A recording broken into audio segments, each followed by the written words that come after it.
বিসমিল্লাহির রহমানির রহিম। আজ একটা সত্য কথা বলবো।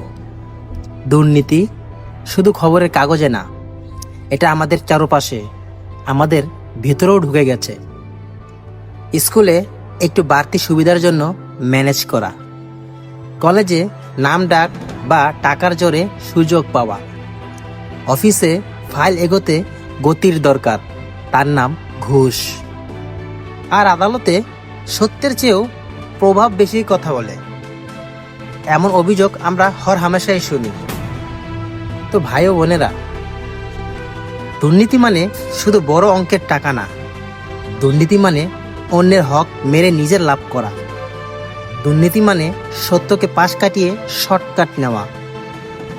আমরা বলি সবাই তো করছে, আমি না করলে চলবে কিভাবে? এই একটা কথাই দুর্নীতিকে শক্তি দেয়। কিন্তু মনে রেখো, দুর্নীতি কখনো একা আসে না। এটা নিয়ে আসে অবিচার, অবিশ্বাস আর একসময় ধ্বংস। একটা ছোট অন্যায় আজ হয়তোবা সুবিধা দিচ্ছে, কিন্তু কাল সেটা অভ্যাস হয়ে যায়। তাহলে করণীয় কি? যেখানেই আছো সেখান থেকেই সৎ থাকো। ছোট অন্যায়কে ছোট ভেবে ছেড়ে দিও না। নিজের হক নাও, অন্যকেও হক দাও। শর্টকাট না, সঠিক পথ বেছে নাও। কারণ পরিবর্তন বড় জায়গা থেকে না, শুরু হয় একটা সৎ সিদ্ধান্ত থেকে। আজ তুমি যদি না বলো, কাল তোমার সন্তানও একই পথে হাঁটবে। চলো আমরা অন্তত নিজের জায়গা থেকে ঠিক হই, সত্যের পাশে দাঁড়াই। এটাই হবে আসল পরিবর্তন, ইনশাআল্লাহ। সবাই না বদলালেও তুমি বদলাও, সেখান থেকেই শুরু। বিসমিল্লাহির রহমানির রহিম। আজকের যুগে সবচেয়ে বড় পরীক্ষা নিজেকে নিয়ন্ত্রণ করা। চোখ, মন, সম্পর্ক সব জায়গায় ফিতনা। এই সময়ে আমাদের প্রিয় নবী হযরত মুহাম্মদ সাল্লাল্লাহু আলাইহি সাল্লাম বলেছেন, চোখেরও জিনা আছে, হাতেরও জিনা আছে। আর লজ্জাস্থান তা সত্য করে বা মিথ্যা করে। সহিহ বুখারী। ভাবো একবার, জিনা শুধু বড় কোনো গুনাহ দিয়ে শুরু হয় না। এটা শুরু হয় শুধু চোখ দিয়ে। একটা দৃষ্টি, একটা মেসেজ, একটা গোপন কথা। তারপর ধীরে ধীরে সেটা মানুষকে এমন জায়গায় নিয়ে যায় যেখান থেকে ফেরাটা কঠিন হয়ে যায়। আজ আমরা বলি শুধু কথা বলছি, শুধু একটু দেখছি, কিন্তু রাসূল সাল্লাল্লাহু আলাইহি সাল্লাম আগেই সতর্ক করেছেন, এই ছোট জিনিসগুলোই বড় পাপের দিকে নিয়ে যায়। তাই একজন মুমিনের কাজ কি? নিজের চোখকে সংযত রাখা, গোপন সম্পর্ক থেকে দূরে থাকা, নিজের নফসকে নিয়ন্ত্রণ করা। কারণ তুমি একা না, আল্লাহ তাআলা সব দেখছেন। আর মনে রাখো, যে ব্যক্তি নিজের নফসকে নিয়ন্ত্রণ করতে পারে সেই আসল বিজয়ী। আজ যদি তুমি নিজেকে থামাতে পারো একটা হারাম দৃষ্টি, একটা হারাম সম্পর্ক থেকে, তাহলেই তুমি আল্লাহর কাছে প্রিয় হয়ে যাবে। জানি এটা কঠিন, কিন্তু অসম্ভব না। কারণ আল্লাহর জন্য কিছু ছেড়ে দিলে আল্লাহ তার চেয়েও উত্তম কিছু দেন। তো প্রিয় বন্ধুরা, যেটা আজ চোখের শুরু, কাল সেটাই জীবন নষ্ট করতে পারে। তাই সাবধান হও। বিসমিল্লাহির রহমানির রহিম। রাসূল সাল্লাল্লাহু আলাইহি সাল্লাম বলেছেন, কেউ যেন একান্তে কোনো পরনারীর সাথে না থাকে, কারণ সেখানে তৃতীয় জন হয়, সেটা হলো শয়তান। হাদিস তিরমিজি। আজকের সময় চ্যাট, ইনবক্স, প্রাইভেট কথা, গোপন সম্পর্ক সবকিছুই শুরু হয় শুধু কথা বলছি দিয়ে, কিন্তু ধীরে ধীরে সেটা হারামের পথে নিয়ে যায়। এই হাদিসটি আমাদের আগেই সাবধান করে দিয়েছে, যেখানে গোপনীয়তা সেখানেই শয়তানের প্রবেশ। তাই নিজের সীমায় থাকো, নিজের ইজ্জত, ঈমান সবকিছু রক্ষা করো। আর যেটা লুকিয়ে করতে হয় সেটা কখনোই সঠিক না। ধন্যবাদ সবাইকে।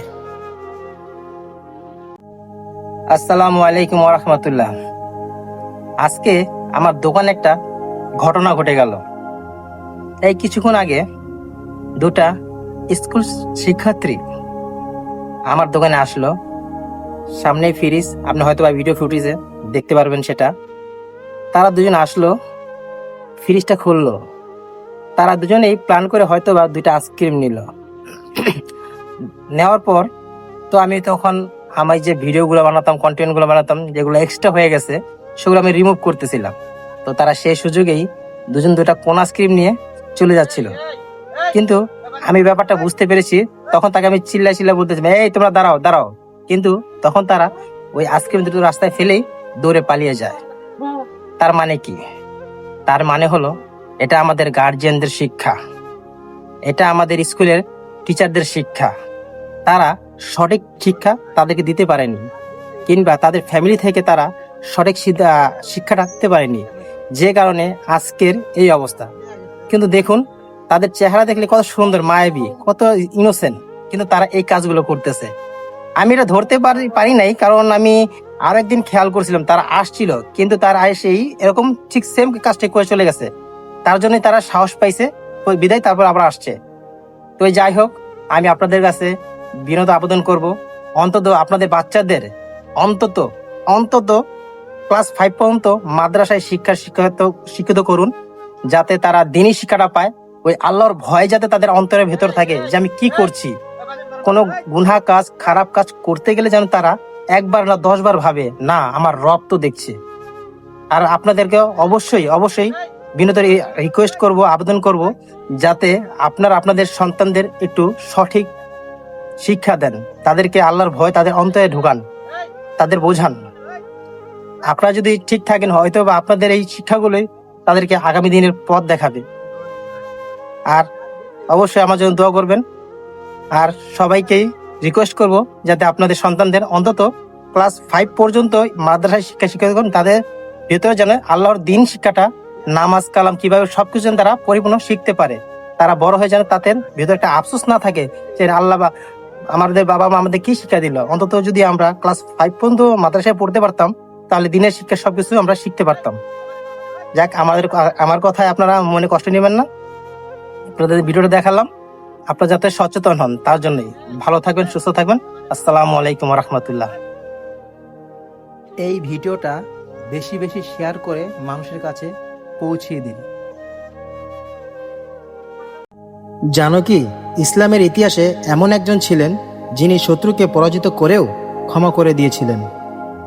তিনি আর কেউ না, তিনি হলেন খলিফা হযরত আলী রাদিয়াল্লাহু তাআলা আনহু।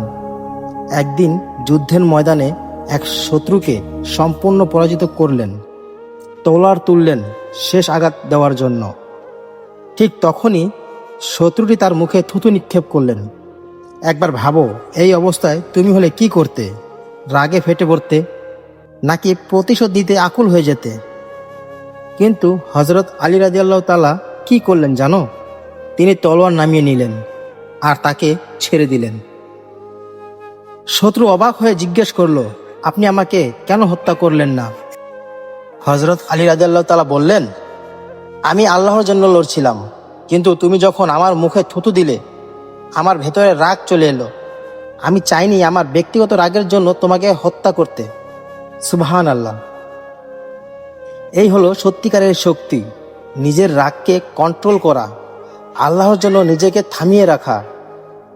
তাই আমার প্রিয় বন্ধুরা, মানুষকে হারানো শক্তি না, নিজের নফসকে হারানোই হলো সবচেয়ে বড় শক্তি।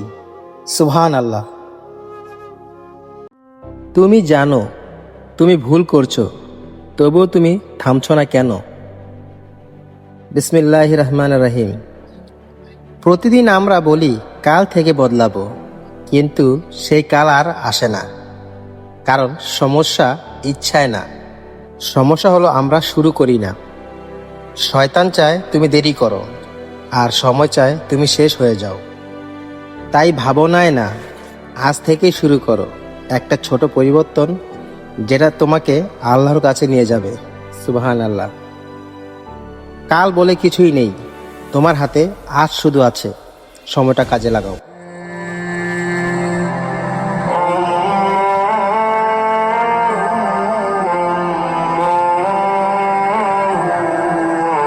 বিসমিল্লাহির রহমানির রহিম। মানুষ জীবনে কত কিছুই খোঁজে, শান্তি, ভালোবাসা আর একটু প্রশান্তি। কিন্তু সত্যিকারের শান্তি কোথায়?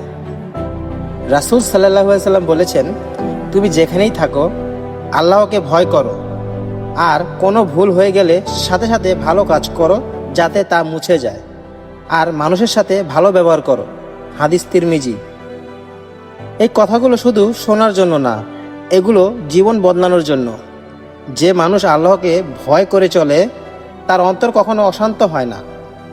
সে জানে আল্লাহ সব দেখছেন, তাই সে অন্যায় থেকে দূরে থাকে আর ভুল হলে ফিরে আসে ভালো পথে। আমরা অনেক সময় ভুল করি, কিন্তু আল্লাহ আমাদের সুযোগ দেন ফিরে আসার জন্য। এটাই সবচেয়ে বড় রহমত। সুবহান আল্লাহ। তাই আসো নিজেকে শুধরে নেই, মানুষের সাথে ভালো ব্যবহার করি আর আল্লাহকে মনে রেখে চলি। আল্লাহু আকবার। তাই বন্ধুরা, যে আল্লাহকে ভয় করে চলে সে কখনো একা থাকে না। বিসমিল্লাহির রহমানির রহিম। প্রিয় বন্ধুরা আমার, আমরা প্রতিদিন অনেক কাজ করি, নামাজ পড়ি, রোজা রাখি, দান করি, কিন্তু কখনো কি ভেবেছি এই কাজগুলো মূল্য কোথায় নির্ভর করে? আমাদের প্রিয় নবী মুহাম্মদ সাল্লাল্লাহু আলাইহি সাল্লাম বলেছেন, নিশ্চয়ই সব কাজ নিয়তের উপর নির্ভরশীল।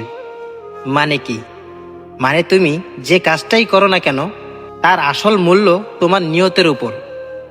একজন মানুষ দান করলো, কিন্তু তার নিয়ত ছিল মানুষ দেখাবে, তাহলে সে কোনো সওয়াব পেল না। সেম আরেকটা মানুষ একটা ছোট কাজ করলো, কিন্তু তার নিয়ত ছিল শুধু আল্লাহকে খুশি করার, তাহলে সেই কাজটাই হয়ে গেল একটা বড় ইবাদত। তো বন্ধুরা, একটু ভাবো তো, আমরা কত কাজ করি শুধু মানুষকে দেখানোর জন্য। নামাজ পড়ি, কেউ দেখছে কি না দেখি।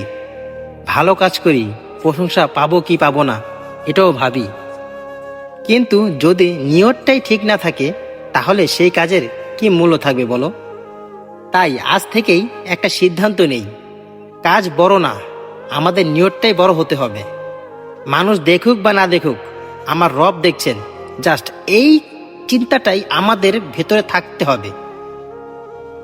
যাই হোক প্রিয় বন্ধুরা আমার, নিয়ত ঠিক করো, জীবন নিজে নিজেই ঠিক হয়ে যাবে ইনশাআল্লাহ। ধন্যবাদ। নিয়ত ঠিক রাখো, আর এমন ভিডিও পেতে চ্যানেলটি সাবস্ক্রাইব করে পাশে থাকো।